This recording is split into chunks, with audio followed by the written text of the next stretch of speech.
In the corner booth, we are here with Scott Farrin, a teacher of some renown. Scott, thanks for joining us. Oh, yeah, I'm glad to be here. Scott Farrin has taught writing in varied forms over the last 20 years, composition, technical writing, journalism, and creative writing. A writer himself, he's published in journals such as the South Carolina Review, Puerto del Sol, and Prairie Schooner. Additionally, he has worked as a freelance writer for the Times-Picayune, covering issues and events on the West Bank. He currently resides in Dallas and teaches as a professor of English at Collin College. A real teacher. What do you think, Tim? Excited to have a real teacher on the show? Man, I'm just excited somebody's here from the Times-Picayune. Are you kidding me? This is the old great. Times-Picayune. I wasn't on staff, but I would cover some of the West Bank issues for them. Wow. Well, hey, that's all right in my book. That's fantastic. That's quite the resume. So it's creative writing. writing. Still defunct at this point, right? Yes. The Advocate didn't bring them back. Not to my knowledge, no. But like newspapers are defunct, aren't they? Like, you know. Yeah. They're the only thing. Times-Picayune is one of the oldest newspapers in the country. I know. If you dig into the levees, you'll find plenty of Times-Picayune inside the levee. It's good insulation. So Scott, we've been working over the last 2 seasons plus, so we're now in season 3 of the podcast, really to identify some of those key drivers that make our writing better. You know, first season, our whole goal was to figure out, should we even be doing this? And we came to the realization, yeah, we should. And then our second season was, well, let's write novels. That's not hard. And I proved that it is, and Tim proved that it isn't. So, so we're in season 3 now, and we're really starting to dig into more of the granularity of writing and trying to, you know, how do you approach a revision, and what are some literary techniques that we should put in our tool belt, things like that. So as a writing instructor of, 2 decades, you've probably seen your fair share of substandard or underdeveloped writing. I would really like to know if there are some pitfalls or hallmarks or mile markers that we should be looking out for. Let's say we draft our first novel, put it away for an appropriate amount of time, come back to it fresh and go, what should I be looking out for? What are some of those things that you've noticed that really do jump out at you? Well, I'm sort of an advocate of this sort of organic writing practice. And sometimes when I talk to my students, I'll use this quote from George R.R. Martin, who has his own issues with writing, obviously. But he talks about how there's 2 types of writers, and there are gardeners and architects. Architects plan it all out, and gardeners, plant the seeds and cut things back, but allow things to grow. And I'm definitely an advocate of that sort of latter style. Yeah. And so I guess I would say that the biggest hang up is being too married, too committed to your early ideas without understanding that those better things that came and what the novel really became about happened in the process of composition.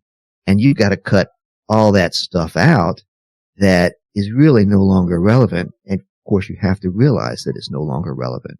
And in a shorter piece, it's stuff like, the first paragraph you write, obviously, or the first page that you write is, of course, not going to end up in whatever the finished product is, because you didn't even know what you were about at that time that you wrote it.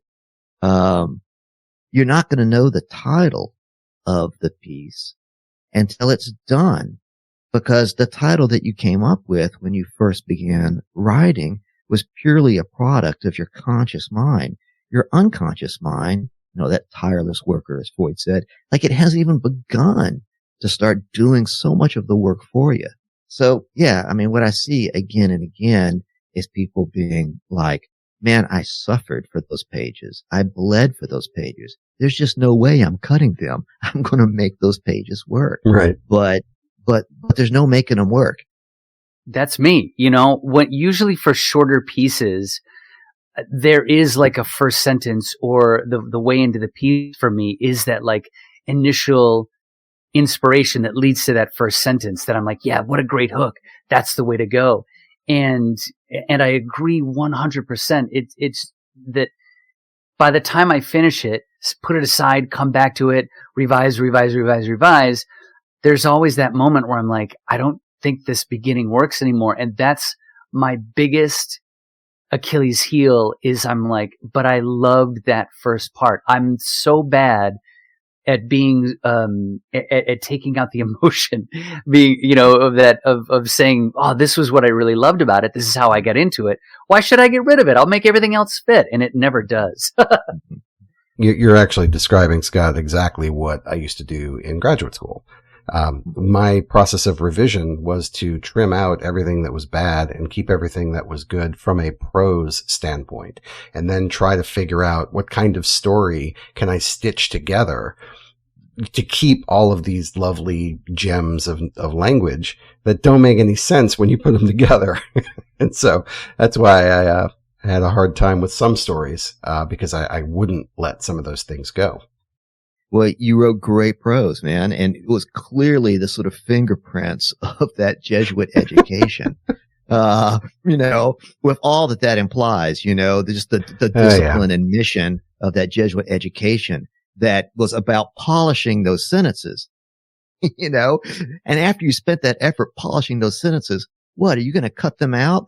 That's hard. Yeah. Maybe that's why I started writing vignettes and tried to stitch together vignettes into kind of a mosaic. Because it was a good excuse to keep the language I had worked so hard on. Yeah. Even if the narrative itself didn't hold together. Okay. Well, I'm solved. Yeah. Thank you for the therapy session. Checks in the mail.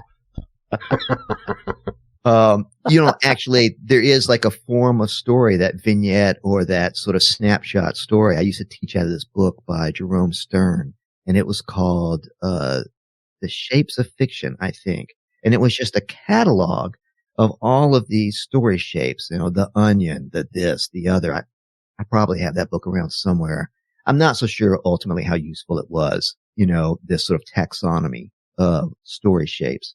But like one of those was the snapshot story, which is like these little lyrical, poetic vignettes that you sort of juxtapose with other lyrical, poetic vignettes. And you end up sort of creating movement between them. And in fact, that was the type of story. That's the last story I published. Just published it in Prairie Schooner, was a story of that type. It is kind of wonderful to write. I appreciated it. It was my attempt at imitation of Donald Barthelme. And I did a whole refill on, why I started to write in Barthelme in season 2. But yeah, I mean, he was really good at that, and I wanted to be good at that as well. But as we kind of look at our novels written as vignettes are very difficult to do. So when I tried to write a novel last season, it was very much a consistent narrative. Tim is the more successful of the two of us, having actually drafted and is now going back in to revise a murder mystery novel. So Tim, do you have any questions that you want to ask the professor here as you start about your revision? Why was it so fun to write, but such a piece of shit to edit? I love the world building. I love the, just sort of like, as I mentioned a little bit earlier, I love getting that first idea that everything else comes from. And for this exercise for us last year to write this novel, I found my way in. It happened to be that my partner was looking to make some Madeleines. And she was asking me, she's like, where's my Madeline tin?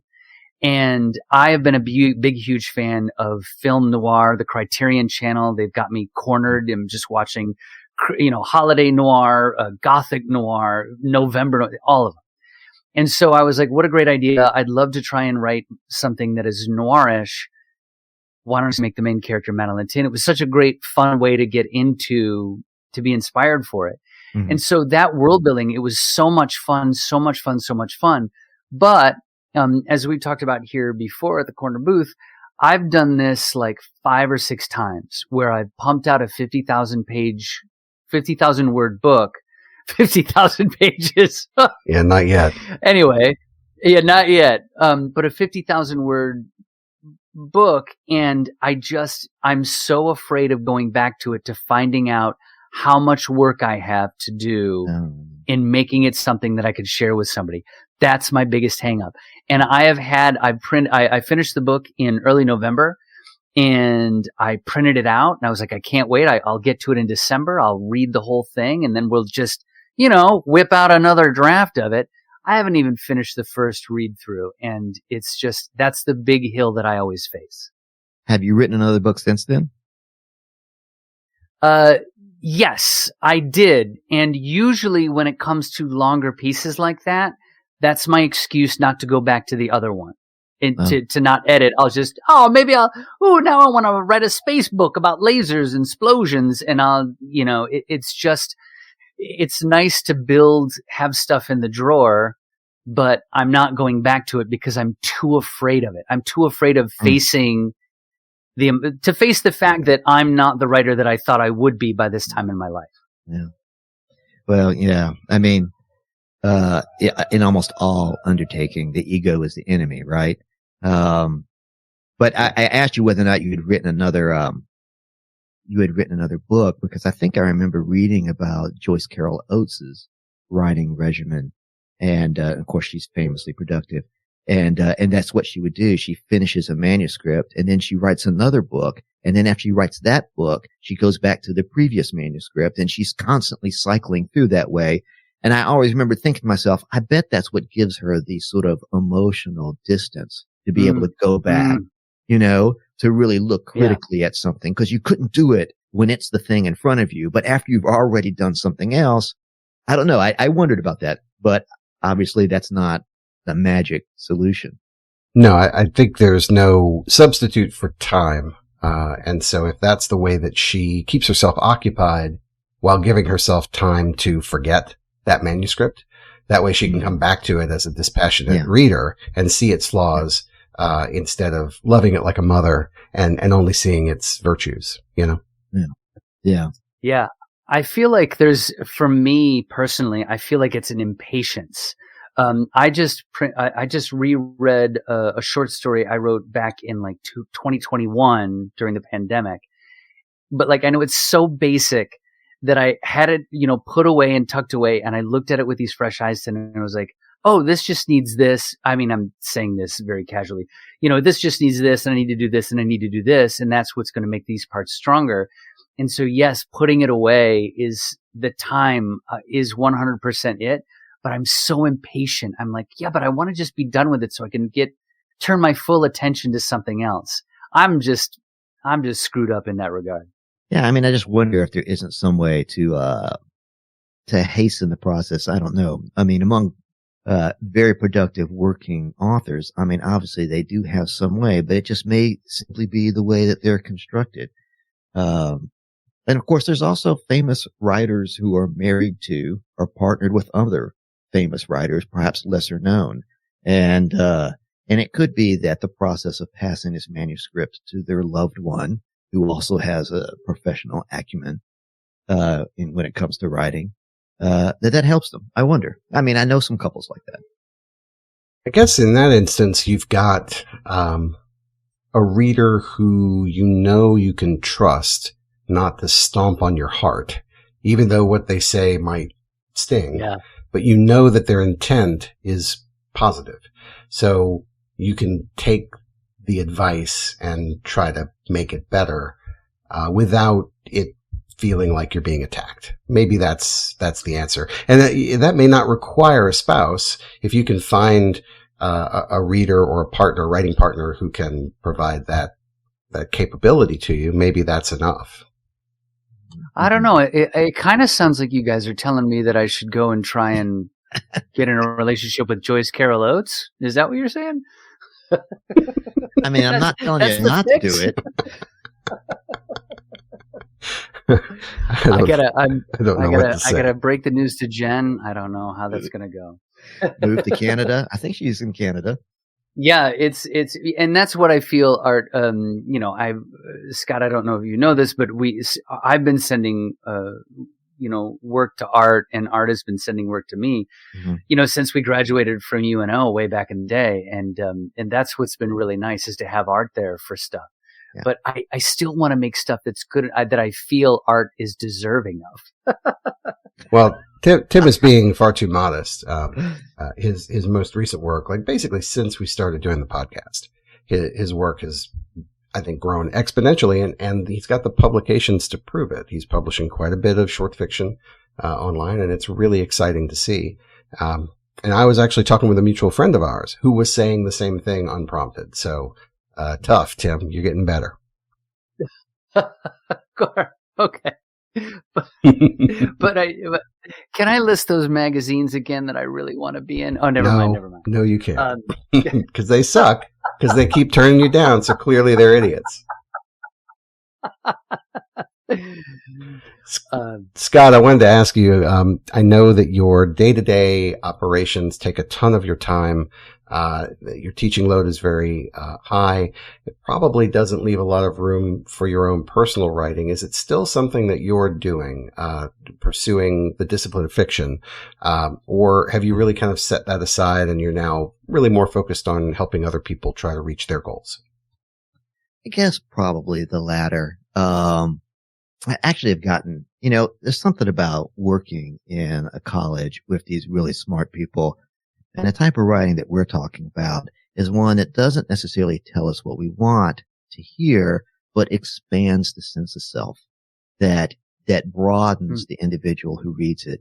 And so I think that there's some element of relatability that's very important for the reader's entrance into that work of fiction. But I think that any sort of worthwhile sense of fiction, like, takes the reader to some places, emotionally, and perhaps even sort of literally within the world of the novel that the reader has never been. And as a consequence, the reader's sort of world has been expanded. Yeah, I agree 100%. One of the struggles that I've been having for so long, writing, was that, and Scott Art will tell you that I have come to him with a zillion gimmicks in short stories, like, ghosts, lasers, space, all that kind of stuff like that. And I was getting very, very frustrated because there are, we were making a joke earlier, there are certain literary magazines that I just hold to such a high standard that I love because I feel some of the pieces that I read in there have such impact. And I started to ask myself, like, all right, so I have a story, like I'm working on a short piece right now. I just, was on the subway, just droning along to work, like everything, just thinking about nothing. And I came up with this idea of, like, a little town, every year, a line of ghosts just goes through the town. And then it's, nobody can predict it. No one knows when it happens. It just kind of happens. And so now I'm stuck in this place where I'm like, wow, that's a good idea. What am I doing with it? It's not saying anything. And one of the things that's been helping me of late, and again, I feel so silly saying this because you think I'd have learned this a lot earlier, is bringing that emotionality to it that Art talks about, like talking about it, like, how can I relate this to me? What inside of me can I bring out that might make this a little bit more personal? And it's that narrative, it's that emotion to it that makes this gimmick into something a little bit more real. Yeah. I mean, has either of you guys read this Chinese science fiction that, is now being made into show, The Three-Body Problem? No, I've heard of it. Yeah, I haven't read it. I mean, so I haven't read it either. so obviously this conversation is not going to go. Oh, let's talk about it. but yeah, right.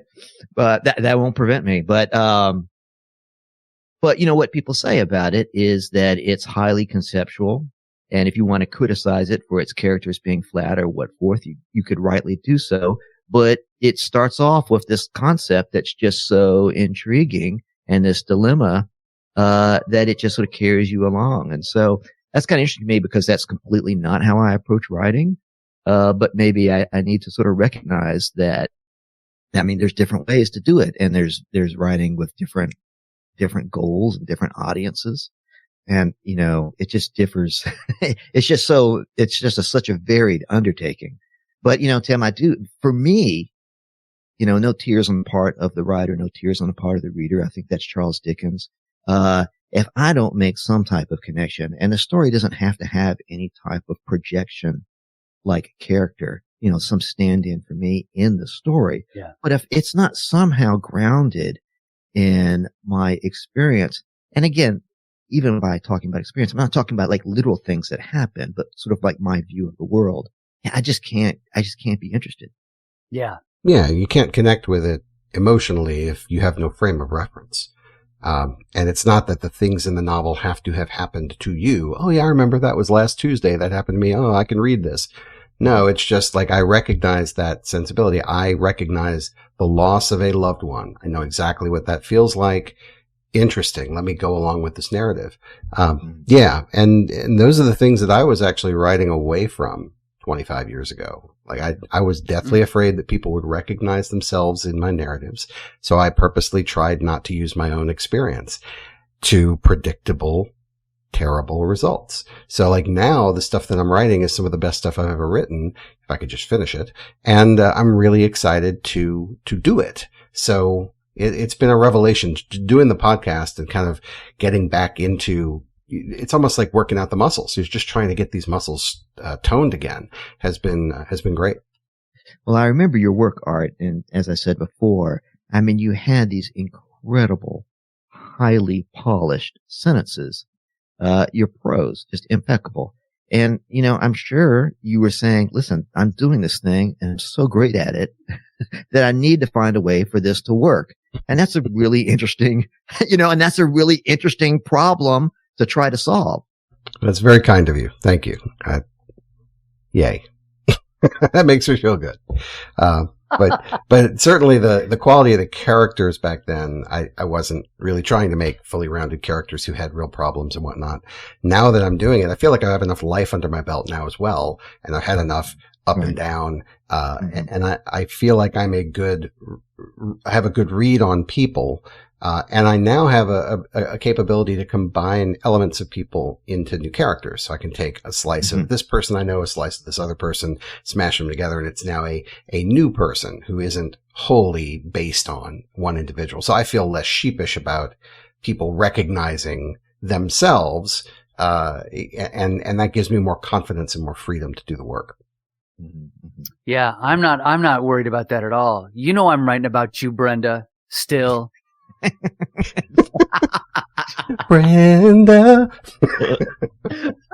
you're a terrible person. Yeah. Oh no, that's chapter 2. I think I just pulled that name out of the back of my head. And I think the only Brenda I ever knew was the Bon Jovi fan that I sat behind in health class in the 80s. But anyway, yeah. Yes. Sometimes those glancing encounters can have profound effects on us. You were talking about the lyrical novel and there is, I kind of had a similar situation. I just love lyricism. And like everybody, in the time that we were in grad school, I was in love with Dennis Johnson's Jesus Son, which has tons of lyricism in it. And I really like the novel by Margarita Duras, The Lover. And The Lover is a vignette novel. It's kind of interesting. You should check it out if you get a chance.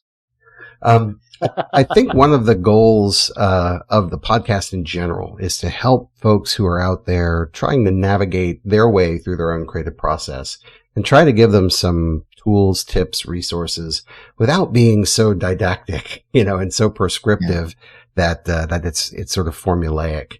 I think earlier, as you were talking, I was thinking about some other forms of story that are quite rigid. Like if you take Sid Field's 3-act structure for screenplays, he's got that time down to the minute, when certain things should occur. And if you follow that pattern, your story will be successful. It'll quote unquote work. And I've talked about this before where I feel compelled to not write in those veins because they feel almost like ruts in the road.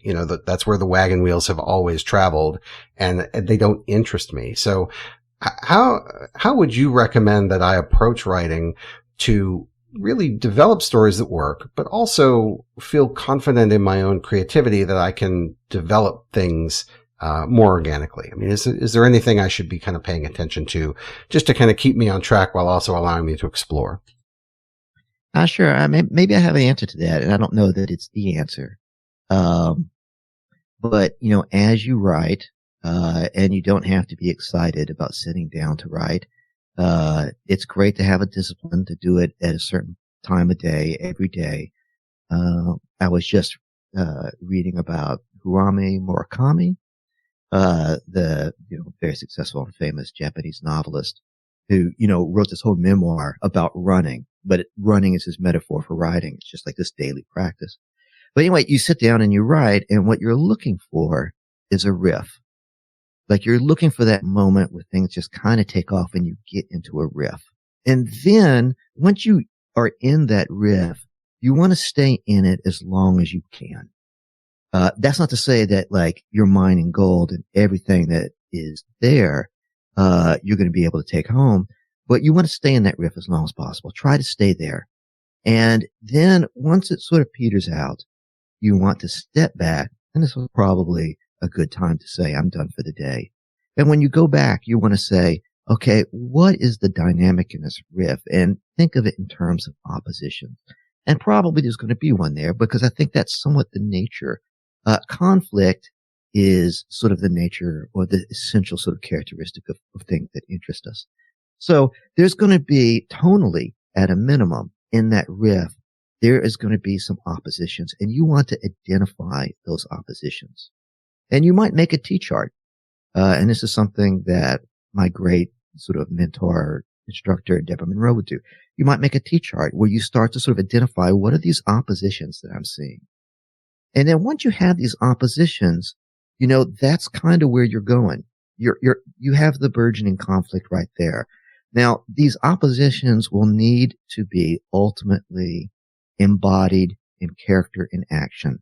So they're ultimately going to be represented. They may be just tonal oppositions at first, but ultimately they're going to be represented as people and then as conflict. And so that's sort of where you're moving, right?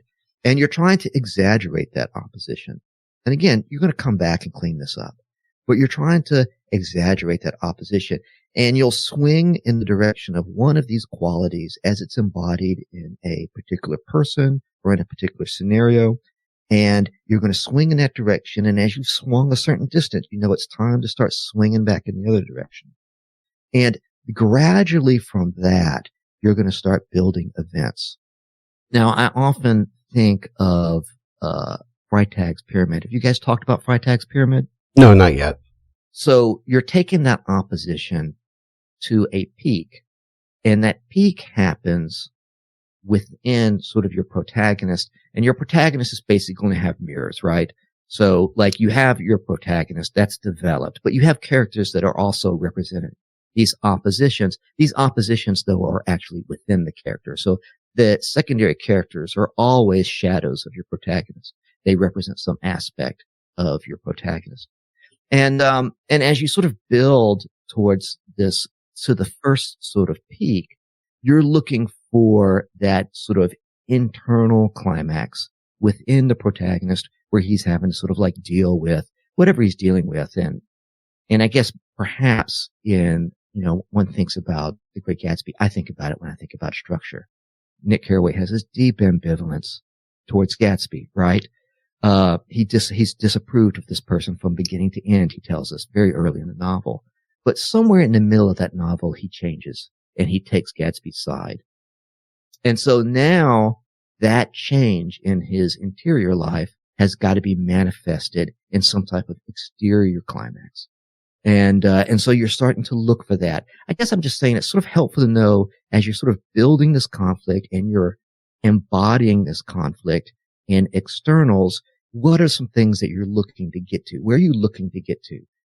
First off, you're looking to get the conflict into a fever pitch within the character.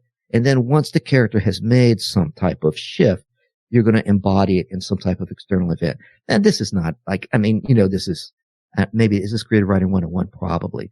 But that's what I would say. Maybe going back to the beginning, looking for that riff and finding the oppositions in the riff. That's, I think, the first job that you have given yourself as you start writing. Yeah, and we think it's really beneficial to go back to the fundamentals frequently. I mean, I can't tell you how many times we've sort of rediscovered things as if at a dig site, with my toothbrush in the dirt, like, oh, look at that. you need characters for story. Oh, neat. So like there are some fundamental kind of head scratching things that I feel like I've learned, or relearned. And so it's always good to kind of go back to that and just get grounded in the fundamentals, the blocking and tackling of writing. And, finding the conflict in the scene. If I can try to restate what you said to make sure that I understand it, when I'm writing, I need to be disciplined, sit down every day, roughly at the same time, have that routine so I can maintain that discipline, and then start writing. And eventually I'm going to feel like I'm kind of in the pocket, like a musician is, or in that kind of vein of gold, just from a dialed in perspective. And then when I come back to that work and sort of look at it critically and figure out how to shape that up, what I'm looking for is where is the language, the characterization, where is their tension, forces in opposition, and I might even make a little chart, to kind of identify, these things seem to be in opposition, as you had said, and then really kind of use that as, okay, that's the fuel for the engine, right? Start stoking that fire. Did I get it? Yeah, I think that's it. Like I wrote the story once and, somehow I got into this line where the character is thinking to himself in his romantic relationship. And it's a story I wrote when I was young. And the character thinks to himself, I told her all these lies, believing them. And then we learned together that they weren't true. And that's something I could never forgive her for. And I thought to myself, well, so there it is. There's the conflict that he has, which is, of course, obviously facing himself. And the external conflict is he's made his partner a sort of truth-telling mirror, and he resents her for it. And so then I just had to continue the story until I was somehow able to bring that out in event. But it was like somewhere I hit that line, and it's like, it's all right there. I think it's wonderful advice. Yeah. And thinking, when you were talking about how secondary characters have to be a mirror for your main character, I instantly went to my novel and was thinking of all the people that I have in it and what they're bringing out of my protagonist. And so, yeah, it's interesting to hear that. And then think, oh, yeah, because I was like, I'm going to make a lot of fun characters that I've loved from all my favorite movies and TV shows. But I didn't really think of it in the way that, I was thinking more of an ensemble cast as opposed to who I want to focus on, which is the protagonist. So, yeah, I think that's fantastic advice. I'm very excited to kind of get back and think about that now. Most of the students that I talk to about writing and in my own writing and stuff are people who struggle to write, but not everybody does. And, Tim, it sounds like when it comes to first drafts that you actually write pretty readily. Is that correct? Yeah, I have a lot of fun with first drafts. I think I made the joke, with Art, earlier, maybe even this week. Usually I'll take a first draft or a second draft and share it with my partner and she'll be able to like, wow, that's really great. And then I'll go back and for about a week or two, I'll sort of rework it and rethink it and redraft it and rethink it. And these are short pieces because for me, that's the kind of time I have with my job. And so after about 2 weeks of a couple different versions and then some thinking on it, I'll give it back to her and she'll read it and she'll go, oh, you thought about this, didn't you? You need to go back to that original draft. Interesting. And that does tend to be me trying to be a little bit more clever instead of, I think what you're saying, like, find that conflict, find out that grounding and see what's there. And I love that. I'm such a huge fan of riffs that using that idea of trying to find the riff, that's great, and, or as Art says, the vein of gold, that you've got. I think that's really great advice. So one of the questions I have, like how quickly do you get through like a draft? Lately I've been working on pieces that are less than 1,000 words. And those are some of the pieces, I should say the lit mags that I'm really interested in are focused primarily on that, on like microfiction or prose poetry in a way. Although I'm not really sure if I'm writing that, I'm not sure the definitions. So, I'd say, wake up in the morning, first cup of coffee hits, I make the second cup of coffee.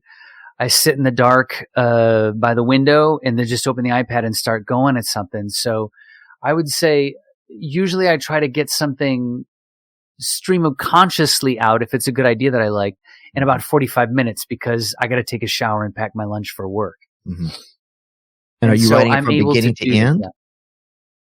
I try to take it as far as where the idea takes me. And then when I'm sort of like, all right. Or I actually, to be truly honest, I really believe if I'm thinking about it, I'm more concerned about time than following through to the end. And sometimes because I am writing in the morning and trying to make something, I feel like that's my favorite time to write.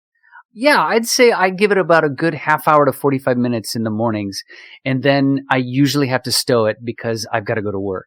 But I'm a very big fan of trying to use ideas also on the subway and trying to type stuff out. And that's why for me, microfiction and shorter pieces feel like such a good fit because, you know, I've got time on the subway. I've got a 30 to 45 minute transit.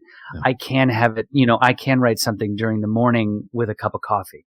So the reason why I asked, well, so first of all, there's a lot of creativity coaches, that really talk about the importance of writing in the morning, how like the morning is the time. I'm sure it varies from people to people, but of course, most obviously Cameron's, the writer's journey and her thing about morning pages. But, you know, what you so described to me is like, I'm wondering whether like you write something and then when you come back to it, you're trying to like add layers. You said you used the word clever rather than sort of getting into what it was about to begin with. Like you're trying to, I'm not sure if I'm saying this correctly, but instead of like sort of trying to figure out, okay, what is this really about? And how can I get back into the very center of that? Instead, sort of much more whimsically, you're sort of like adding a layer to it. And that might be one of the difficulties, like the product of that might be one of the difficulties that you're facing. Is that possible? Totally, 100%. You know, my kind of making a joke earlier that I'm sort of now trying to take these sort of concepts and tie them to my personal life as opposed to making something gimmicky. That's very recent because I've started to kind of realize I think I'm writing to chase after certain publications. Publication X will like it if I can end it like this. Mm-hmm. And I am fighting against that so hard because it's very rare that something that I have finished that I feel like is good enough to put in something. I always feel like, I don't know. I mean, the three of us, we probably all felt when something like truly sings that we've written, we're like, that's it. That's my voice. Mm-hmm. And there are times when I've had stuff that has been published that I'm kind of like, geez, I think I got away with that. Or much worse for me, I feel like I really truly didn't say what I was trying to say. Mm-hmm. But I was so like, I need to get something in a publication that I've thrown things out there. And that feels kind of, it feels kind of bad, actually. Yeah, I mean, in Tim's defense, we talked about this before where his primary goal was chasing opportunity, where it really was, I want to get my name out there, I want to get the work out there, I want to practice and have something to show for the practice that I'm doing. And he recently pivoted away from that. So I think the process of doing the novel in season 2 really kind of adjusted his mindset on the why of doing the work, which is great. You know, he is an aspirational goal for me. And I think if I can start writing in the morning, as Scott recommends, maybe I'll be a little more successful. So I will definitely try that. Rick Rubin has come out with his book recently about creativity. Another book that I haven't read. Oh, yeah. But just because I haven't read it doesn't mean I can't talk about it. Cause I've seen him in one, not TikToks, because I'm not on TikToks. I guess Reels, are they on Facebook? I'm an old person, so I'm on Facebook. Believe me, I think I've read his entire new book off of TikTok. I mean, he's always being interviewed. Yeah. And the refrain that he has is the artist refrain, not completely new. We've heard it before, which is that the success of anything that you create is your own feeling about it, not what happens to it after that, which you can't control. And I have to say, in my own experience, I have had a story that seemed to me very derivative, that I was unsatisfied being published. And then I wrote a story that I freaking loved. And I got a lot of great feedback from. In fact, I had sent it to, at the time, I had sent it to the New Yorker. And this is somewhat of a funny, but the New Yorker, when they send you rejections, depending on how far you get in the process, it's on increasingly larger pieces of paper. But I guess maybe if it gets to a full 8.5 to 11 inch, maybe you're in. Yeah. Quite that big, but clearly had gotten through some stages. And then Esquire, I actually had an exchange with them, and I thought to myself, well, listen, these places they passed on it. They didn't want it. But clearly I've got something here, and I must have mailed it out to 50 places. Nobody wanted it. And it was devastating to me, Yeah. I mean, it really and profoundly set me back. It reminds me, I have this piece that I wrote that I absolutely love. It's something that I feel, it was one of the very early pieces that I wrote that I did feel a connection to. It was one of those things where I needed to submit it to some place, and at the last minute, I cut out 500 words, replaced it with 7. And the place that I mailed it to, that I submitted it to, was one of my sort of, the kids call them dream journals, one of these places that I absolutely wanted to be a part of. So much of their work that I read was so inspirational. And this publication picked it up, and they were going to publish it. And that was the 3,455,000th submission I made with that piece. And the week that the magazine was going to publish it, the magazine folded. And so now I've submitted it to another 2,485,203 places, and they've all rejected it. And I'm just but I'm onto something. This one magazine, this one person, I found that one person who liked it. There's got to be someone else. Yeah. And the sad reality is that the only person who needs to like it is you, I wonder if you're ahead of your time, Tim, or how many artists have not been appreciated in their own lifetimes? There's all kinds of stuff we can tell ourselves to get to sleep. And we know the answer to some of that, right? Right. We know that Moby Dick was the down point of Herman Melville's life, all the stuff he'd published previous to that, and he had been a famous writer, much lauded writer, a well-paid writer. He wrote Moby Dick, and people oh man, but this sucks.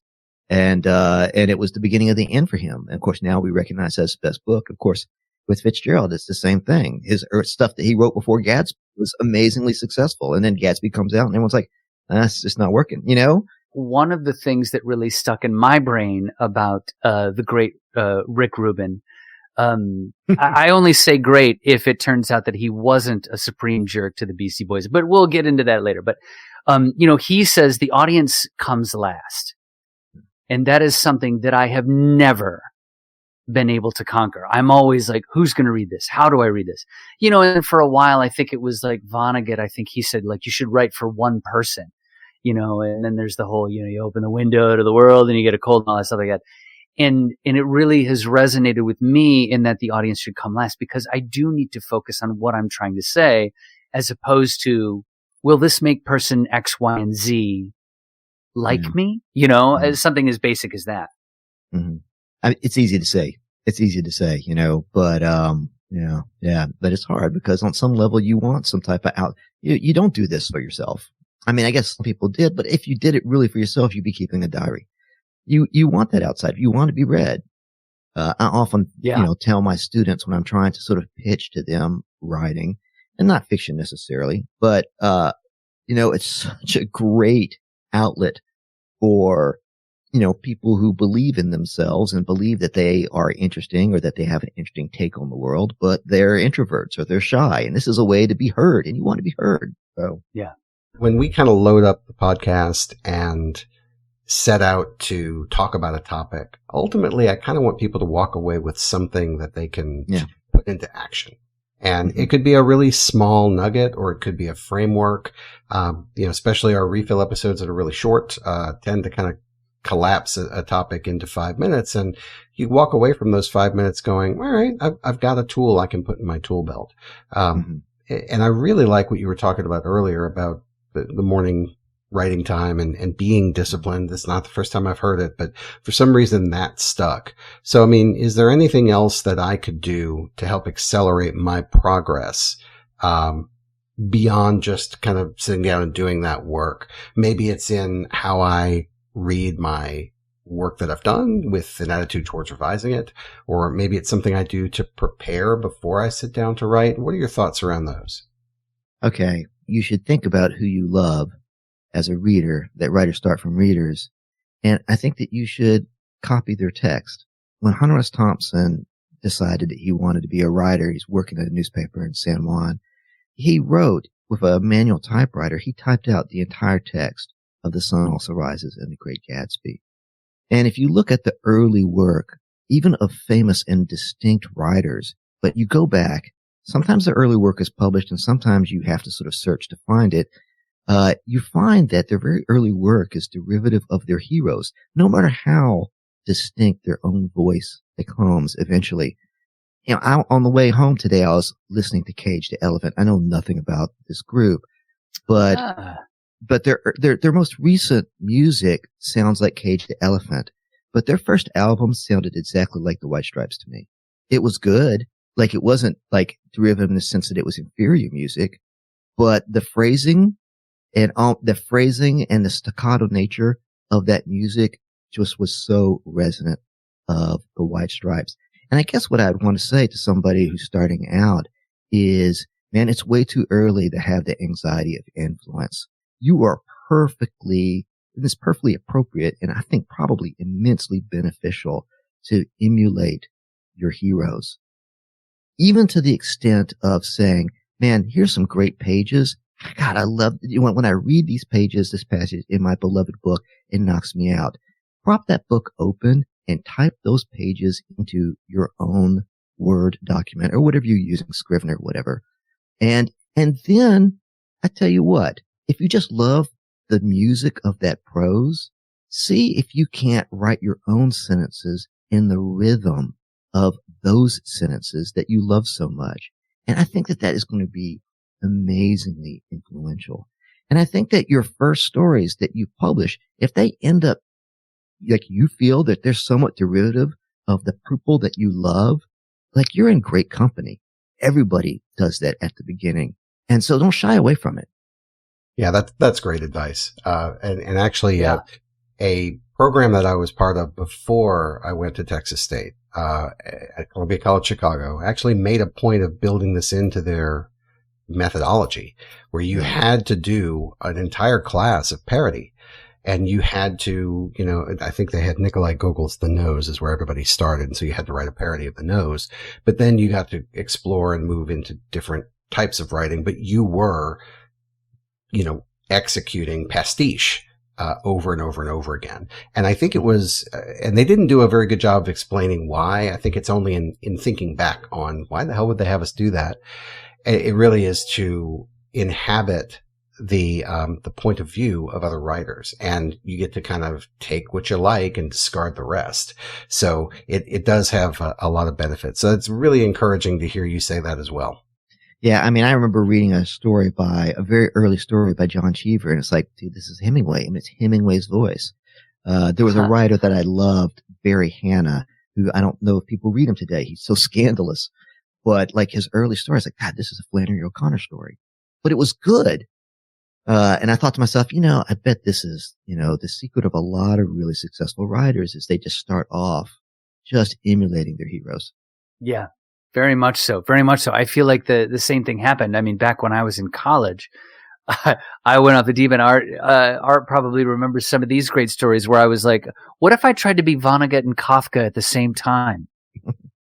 Kafka but Kafka get. But in the Paris Review interview of Ken Casey, where he's talking about One Flew Over the Cuckoo's Nest, he said he was trying to combine William S. Burroughs and William Faulkner. Hey, we can take it in music too. I've heard that Kurt Cobain, when he wrote "Smells Like Teen Spirit," was trying to do a Pixies song. So, like, yeah, I heard that too. Yeah.